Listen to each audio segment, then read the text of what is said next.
नमस्ते दोस्तों। स्वागत है आप सभी का हमारे पॉडकास्ट पर।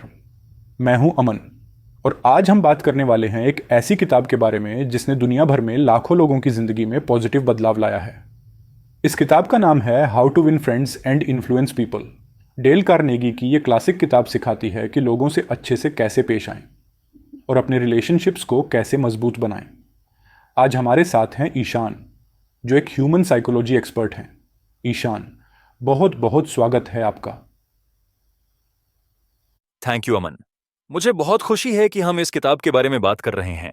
ये किताब सच में बहुत इम्पैक्टफुल है और इसमें बताए गए प्रिंसिपल्स आज भी उतने ही रिलेवेंट हैं जितने तब थे जब ये लिखी गई थी। बिल्कुल ईशान, इस किताब में कुछ बहुत ही सिंपल लेकिन इफेक्टिव प्रिंसिपल्स दिए गए हैं जो हमारे पर्सनल और प्रोफेशनल रिलेशनशिप्स में बहुत काम आ सकते हैं। तो शुरुआत करते हैं पहले प्रिंसिपल से, क्रिटिसिज्म से बचें। ईशान, डेल कार्नेगी इस बारे में क्या कहते हैं? अमन, कार्नेगी का कहना है कि किसी को क्रिटिसाइज करने से सामने वाले में नेगेटिव फीलिंग्स पैदा होती हैं। जब हम किसी को उसके गलतियों के लिए तुरंत जज करते हैं या उसे डांटते हैं तो वो डिफेंसिव हो जाता है। उसकी गलतियों को पॉइंट आउट करने के बजाय हमें उसे पॉजिटिव तरीके से सही गाइडेंस देना चाहिए। बहुत सही। इसका मतलब हम सामने वाले की फीलिंग्स का भी ध्यान रखें, खासकर तब जब हमें उसकी गलती को लेकर उसे सुधारना हो। क्या आपके पास इसका कोई उदाहरण है? हाँ बिल्कुल। मान लो ऑफिस में आपके किसी कलीग ने एक प्रेजेंटेशन में कुछ मिस्टेक्स कर दिए। आप उसे ये बोल सकते हो कि यार ये चीज तुमने गलत कर दी, या फिर आप उसे थोड़ा पॉजिटिवली गाइड कर सकते हो, जैसे तुमने बहुत अच्छा काम किया, बस अगर हम यहां थोड़ा सुधार कर दें तो ये और भी इफेक्टिव हो जाएगा। इस तरीके से आपके कलीग को ये नहीं लगेगा कि आपने उसकी पूरी मेहनत को नजरअंदाज कर दिया। सही कहा। क्रिटिसिज्म से बचने का मतलब ये भी हुआ कि हम सामने वाले की पूरी मेहनत को देखकर उसे जज करें, सिर्फ उसकी गलतियों पर फोकस करने के बजाय। और मुझे लगता है कि यह हमारे रिश्तों को और भी स्ट्रांग बना सकता है। बिल्कुल अमन।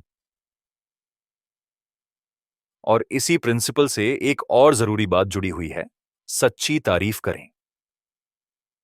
कार्नेगी का कहना है कि लोग तारीफ सुनना पसंद करते हैं, लेकिन वो तारीफ सच्ची होनी चाहिए। अगर हम दूसरों की सही एफर्ट्स को नोटिस करके उनकी तारीफ करते हैं तो वो लोग हमारे प्रति और अच्छे से जुड़ते हैं। सच्ची तारीफ करना भी तो एक तरह से आर्ट है। कई बार हम तारीफ करते हैं लेकिन वो इतनी जेनरिक या अनइम्प्रेसिव होती है कि सामने वाला समझ जाता है कि वो दिल से नहीं है। अगर हम छोटे छोटे डिटेल्स की तारीफ करें तो सामने वाला ज्यादा कनेक्टेड महसूस करता है। बिल्कुल। जैसे अगर किसी ने आपको खाने पर बुलाया है और उन्होंने बहुत अच्छा खाना बनाया है तो सिर्फ खाना अच्छा था कहने की बजाय आप उसे थोड़ा डिटेल में बताएं कि भाई जो ये सब्जी थी ना वो बहुत स्वादिष्ट थी, उसमें जो फ्लेवर था वो बहुत यूनिक था। इससे सामने वाले को आपकी तारीफ सच्ची लगती है और वो आपके प्रति पॉजिटिव फील करता है। ये बात तो सच में ध्यान देने वाली है।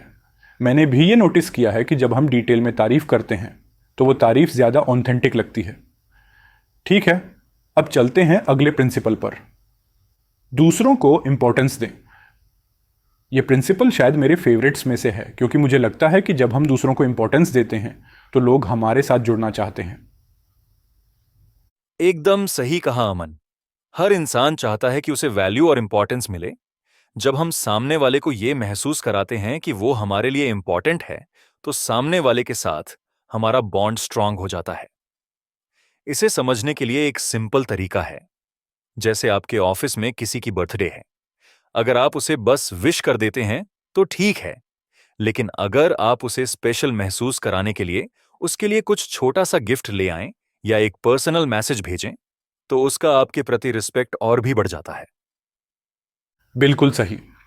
मैं भी ये सोचता हूं कि हर किसी के लिए स्पेशल ट्रीटमेंट जरूरी नहीं, पर थोड़ा एक्स्ट्रा ध्यान देने से ही वो महसूस करता है कि हम उसे इंपॉर्टेंस दे रहे हैं। और मुझे लगता है कि ये किसी भी रिश्ते में बहुत बड़ा रोल प्ले करता है। बिल्कुल। और इसी से जुड़ा एक और प्रिंसिपल है, सामने वाले की बात को ध्यान से सुनें। जब हम किसी की बात को बिना डिस्ट्रैक्शन के सुनते हैं तो सामने वाले को लगता है कि हम उसे इंपॉर्टेंस दे रहे हैं। ये बहुत बेसिक चीज है लेकिन बहुत असरदार भी।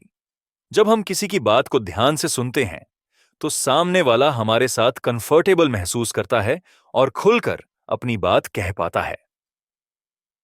तो क्या यह कहना ठीक होगा कि अच्छा लिसनर बनने से ही हम दूसरों के दिल में अपनी जगह बना सकते हैं? बिल्कुल अमन, किसी की बात को ध्यान से सुनना एक बहुत बड़ी स्किल है। और जब हम सामने वाले की पूरी बात को ध्यान से सुनते हैं तो सामने वाला खुद को इंपॉर्टेंट फील करता है। कई बार लोग बस सुनने के लिए सुनते हैं, लेकिन जब हम वास्तव में अटेंशन देकर सुनते हैं तो सामने वाले के प्रति हमारी केयर दिखती है। सही कहा। और शायद यही वो चीज है जो हमारे रिश्तों में कम्युनिकेशन गैप को कम कर सकती है। हमने अभी तक काफी इंटरेस्टिंग प्रिंसिपल्स पर चर्चा की है। अब मुझे लगता है कि हमें एक और बहुत महत्वपूर्ण प्रिंसिपल पर बात करनी चाहिए। सामने वाले के पॉइंट ऑफ व्यू से चीजों को देखें। इसका क्या मतलब है? अमन, इस प्रिंसिपल का मतलब है कि हम अपनी सोच को थोड़ा फ्लेक्सिबल बनाएं और सामने वाले की पोजीशन से चीजों को समझने की कोशिश करें।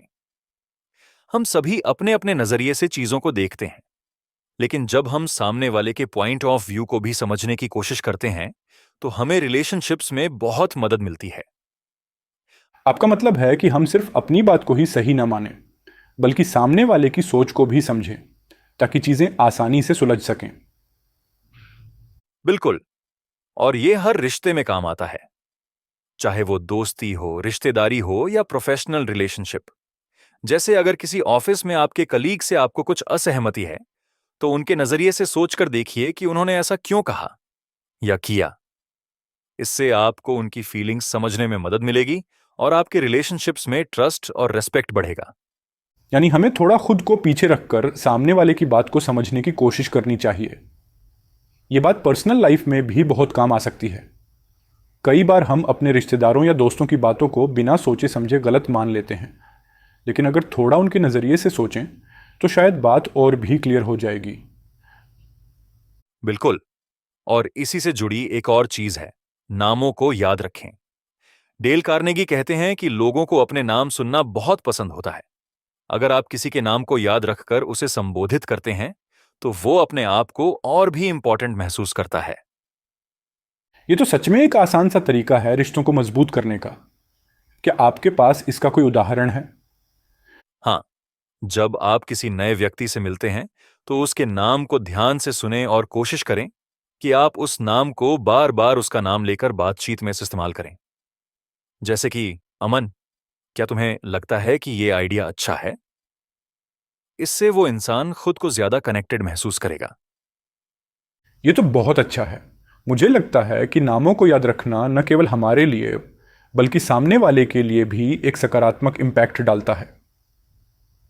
बिल्कुल। और ये छोटी छोटी बातें ही हैं जो हमारे रिश्तों में बड़ा फर्क डाल सकती हैं।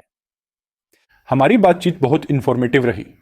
सभी प्रिंसिपल्स का जिक्र करने के बाद मुझे लगता है कि ये सब चीज़ें हमारे ज़िंदगी में बहुत महत्वपूर्ण हैं। हमें हर दिन कोशिश करनी चाहिए कि हम इन प्रिंसिपल्स को अपनाएं और अपने रिश्तों को और भी मजबूत बनाएं। सही कहा अमन। ये बातें साधारण हैं, लेकिन इन्हें अपनाने से हम अपने आसपास के लोगों के साथ बेहतर रिलेशनशिप्स बना सकते हैं। धन्यवाद ईशान। आज की बातचीत ने मुझे बहुत कुछ सिखाया। हमें अपनी श्रोताओं को एक चुनौती देनी चाहिए। क्या हम ये कह सकते हैं कि अगले हफ्ते सभी श्रोताओं को अपनी लाइफ में इन प्रिंसिपल्स को अपनाने की कोशिश करनी चाहिए और हमें बताना चाहिए कि उनके अनुभव कैसे रहे? बिल्कुल। दोस्तों, अपनी रोजमर्रा की जिंदगी में इन प्रिंसिपल्स को अपनाने की कोशिश करें और हमें अपने अनुभव जरूर बताएं। तो दोस्तों, आज का एपिसोड यही समाप्त होता है। हमें उम्मीद है कि आपको यह जानकारी पसंद आई होगी। इस पॉडकास्ट को सब्सक्राइब करना न भूलें और अगले एपिसोड के लिए जुड़े रहें। फिर मिलेंगे, तब तक के लिए अलविदा।